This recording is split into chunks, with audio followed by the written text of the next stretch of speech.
All right, Blacktree TV, we are here on Writer's Block with author, philanthropist, and just a good all-around person, Miss Daphna Zimman. And we're here to talk about your new novel, The Gray Zone. I am so excited that number one, that you're interviewing me about the book, and number two, to have this book gain so much attention. I am humbled and really excited about it. I wrote the book because the book is about a foster girl, and it's about how resilient some of our foster children are.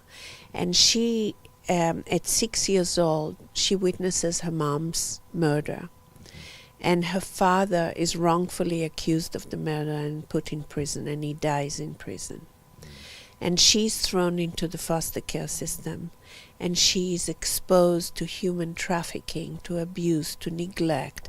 And through it all, she's so resilient that she learns how to tap into your most vulnerable spot and how to seduce with her mind. And she learns to be the first identity thief in the country. Do you know the story going into it? Or is it like telling itself as it's writing? Do you kind of know the parameters of what you're going to write as you go into it? Or is it developing just page by page? Well, that's an amazing question. You ask amazing questions.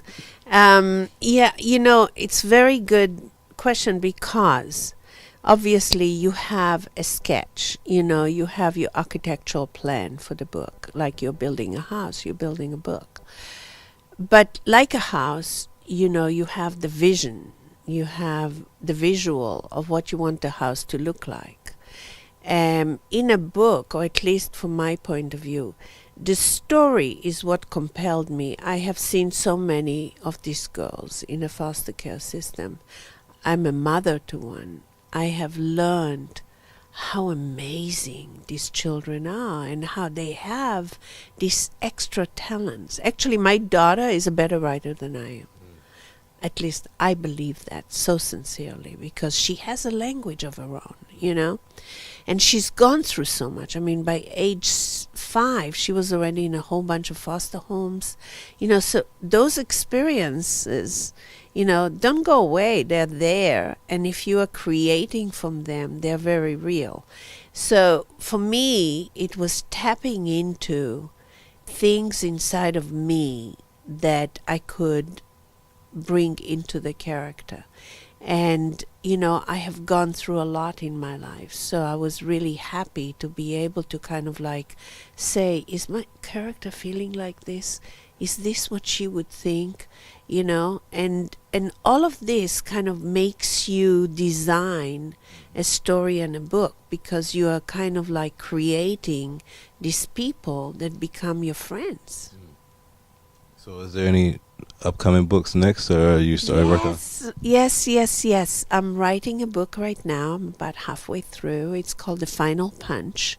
I'm actually fascinated by Al Capone and that whole era, because it seems to me that America is the land of immigrants, and if you really look at the immigrant situation right now and how we're treating immigrants, to me it was fascinating to go back and see how we treated immigrants then, and it was actually no different.